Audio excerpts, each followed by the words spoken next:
creatures of the night. Let's talk about Rampage. We started off with tag team action. We had the Conglomeration versus the Undisputed Kingdom. I was like, wait a minute. So Orange Cassidy and Kyle O'Reilly making their way to the ring, and my boys are already in there.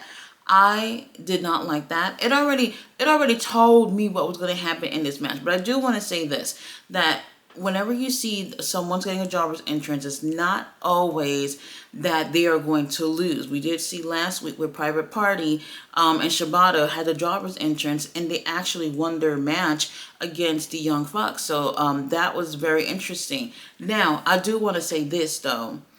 While that already broke my spirits, this really was a great match. All these guys here have great chemistry with each other. Really great opening match. Something about Kyle O'Reilly, though, Lord have mercy, this man is so freaking talented. He's over here playing around with the Conglomeration, and at some point, he's gonna come to his senses and join the Undisputed Kingdom. And even if he joins them or not, this guy, I feel like, should just be doing singles action, going for some type of title very soon. He is so talented in the ring, and I'm just like, we're bullshitting with Kyle, just having him playing around with Orange Cassidy doing tag team action, and really, I see like there's so much more from Kyle O'Reilly that the company could be going for right now. Now, I enjoyed this, even though I already knew what was going to happen here. And that's exactly what ended up happening. Now, what I've been noticing with Kyle and Orange Cassidy teaming up together is that they would be... Orange Cassidy goes for his little orange punch. Y'all know the whole drill.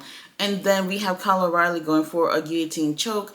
And they both end up, for whatever reason, having to hit their finishers at the same time and always take the win this way, which is interesting. Them doing something like that kind of makes me feel like they're not too far away from looking for tag team gold. And if that's the case, we are in trouble, because whenever Orange Cassidy is involved, it's always going to go that way. But we'll see what ends up happening. Now, after this, the Kingdom does end up in shaking their hands, and I'm just like, what happened to my boys? Are they going soft or what? I don't know where this is going. So now, we have the Acclaimed. I don't remember hearing that it was going to be in action or whatever.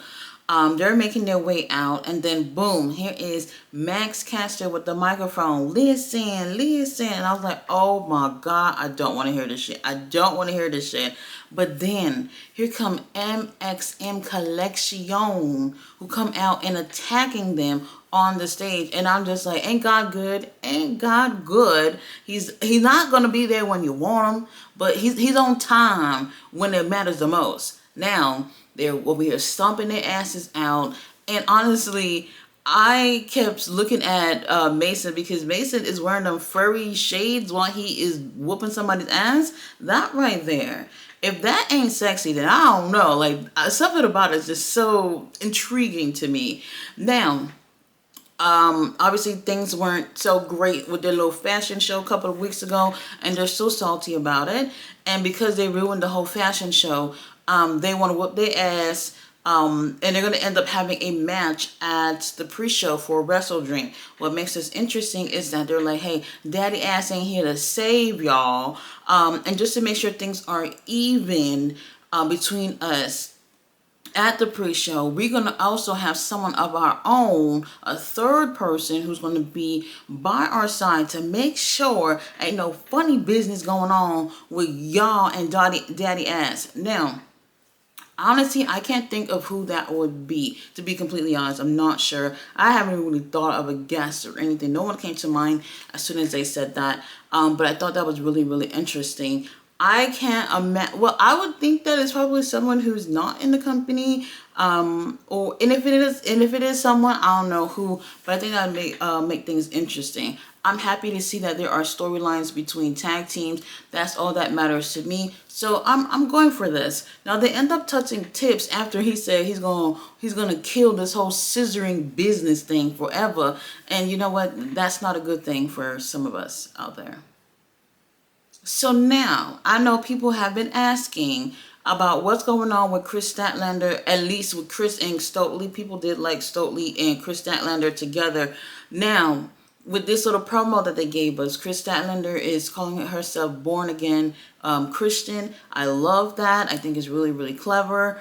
And she goes on to say that things went wrong for her when Mercedes Moné joined AEW. She was the reason why Willow Statlander, Willow Nightingale, pretty much went obsessed over trying to keep the TBS title, and that right there caused issues between their friendship, which I didn't even really realize, to be honest with you. And then she said after the whole thing with her and Willow going on, then she ended up joining forces with Stokely. Stokely was a bad influence in her life, and I was like, what the fuck? I mean, Stokely, I wouldn't say he's a good influence, but I didn't really think that this is where it was going in terms of her kind of going a little soft in this situation, kind of seeming to regret things with her and Willow, and also regretting maybe joining forces with Stokely. I was not expecting that at all. But now she has her eyes set on getting a TBS title from Mercedes Moné. So that's going to be very interesting to see where that story goes. I absolutely see Statlander going against Camille first before she actually gets her hand on Mercedes. Either way, things are a little interesting, but the promo kind of made things feel a little different in terms of, okay, she's definitely turning into a babyface, especially by regretting all those things that's happened these past few months. And honestly, I think those things were really, really great things that's happened in her career, but what do I know? After this, we have the conglomeration out there doing a little promo. Rocky Romero is going against the Bad Apple, Brian Keith, in the main event. He said, look, I ain't nobody lackey, and I'm going to show you that in the main event.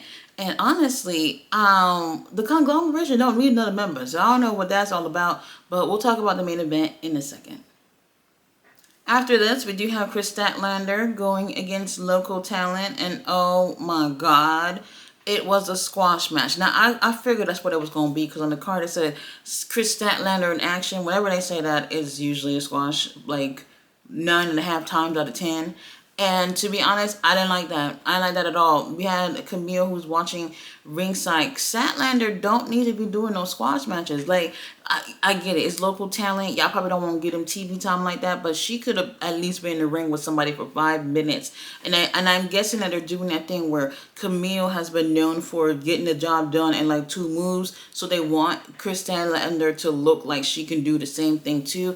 And honestly, what we've seen Statlander do, that match that she had at All Out with Willow Nightingale, and y'all want us to feel like Statlander could just take care of business in 2 minutes. We want to see her for longer than 2 minutes. So for this, I don't like this at all. So now we have Chris Jericho back there cutting his little promo on Pastor Briscoe, saying that he's known for being the Ocho, but he's going to be the Nueve on a Saturday. And please, God, don't. No.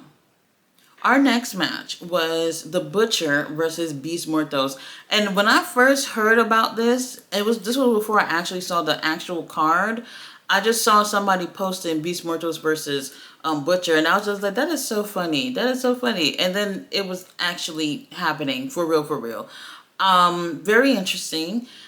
We had our boy Roderick Strong, who is on commentary. Thank God, because commentary is just so rough to sit through. And what was interesting was that how he was just like, Beast Muertos is confused. He's been coming back and forth to our group and going to other groups. So whatever's going on between him and LFI, it's not going to last long, because he's going to come right back to us. And it almost sounded like as if he was describing some neighborhood cat that keep coming to their house, once a day, but also going to other people's houses throughout the day. You know what I mean? Like, where it's like everybody in the neighborhood is taking care of this cat.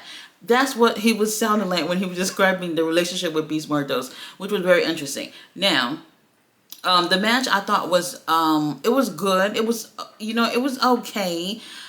This is one of those other things where it's just like Beast Muertos seems to be getting a hell of a lot of TV time. It almost seemed like almost every show Beast Muertos is on it, which, hey, I'm not complaining, because Beast Muertos, oh my God, he's the man of my dreams. He really is.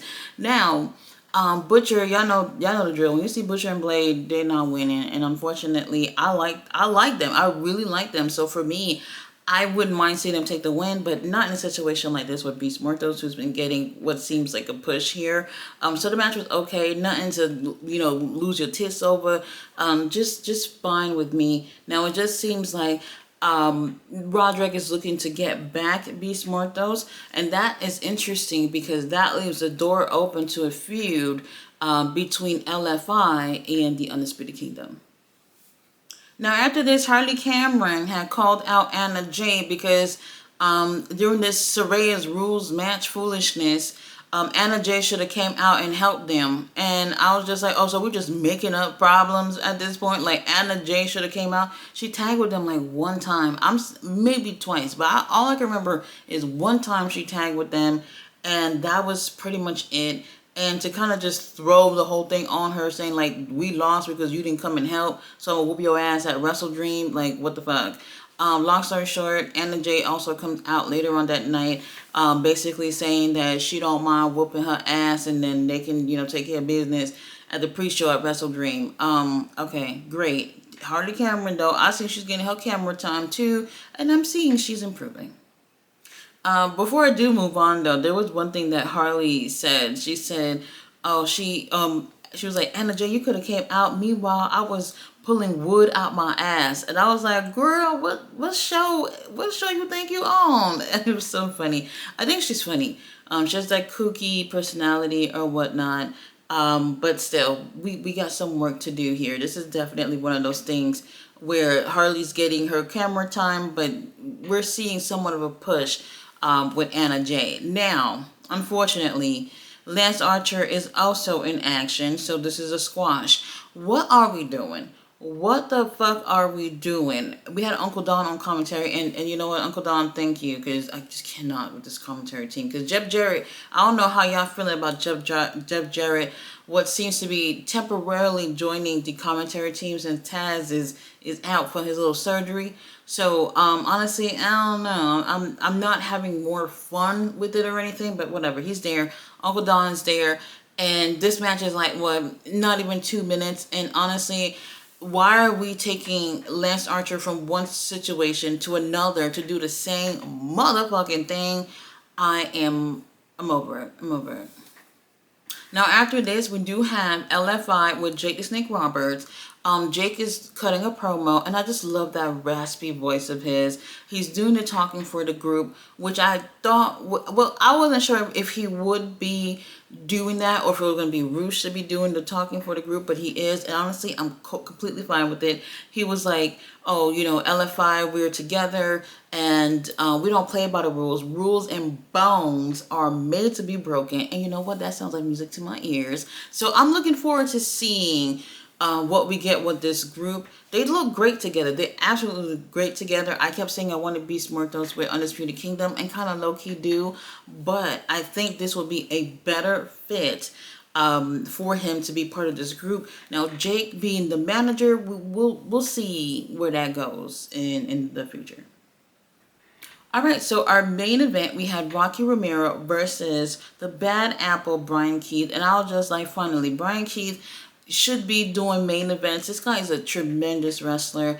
I really, really enjoy him. I haven't necessarily enjoyed him so much since he's been in AEW.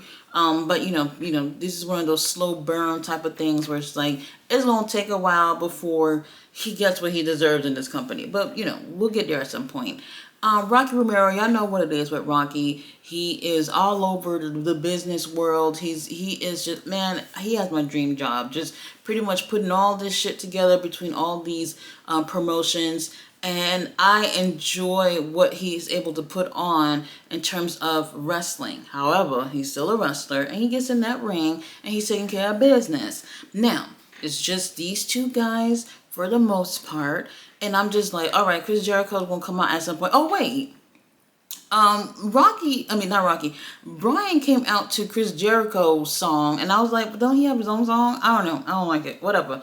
I enjoyed this. I thought this was great, and I'm just like, all right, we're featuring other people on main events, which is great. It don't have to be the usual Orange Cassidy and crew to be doing these main events, so I did appreciate that. Now, Rocky Romero had already said, I ain't nobody lackey and I'm gonna whoop your ass. And, we get an even ass whooping here. And when it seems like Brian Keith may not take the win, our boy, Big Bill come out there with his sea foam Timberland boots. Those are cute, by the way. They're really cute. And comes and take care of business with Rocky while referee just happened to be distracted with everything else on earth instead of watching the match. And that helps Brian Keith ends up taking the win. Now, as soon as the match is over, Orange Cassidy and Kyle O'Reilly came running out there to help their good sis, Rocky Romero. And honestly, it's too late. Like, what the fuck you gonna do now? And obviously, Big Bill and Brian Keith end up scattering like flies. And we'll see where this whole story goes between them. The show was okay. We got a few more pre-show matches thrown in here for Wrestle Dream. Either way, y'all know we probably stuck with 12 matches. I want to say 12 to 13 matches. I'm trying to think of everything on top of my head, but somewhere along the lines of 12 to 13 matches from the pre-show and the main card. I know it probably sounds like an overkill, but we'll get through it together, especially if you watch my watch-along. Guys, thanks so much for watching my review. I will be back tomorrow live doing the watch-along for Wrestle Dream. And if you can't tune into that, I'll also post a review on the pay-per-view as well. I'll see you guys then.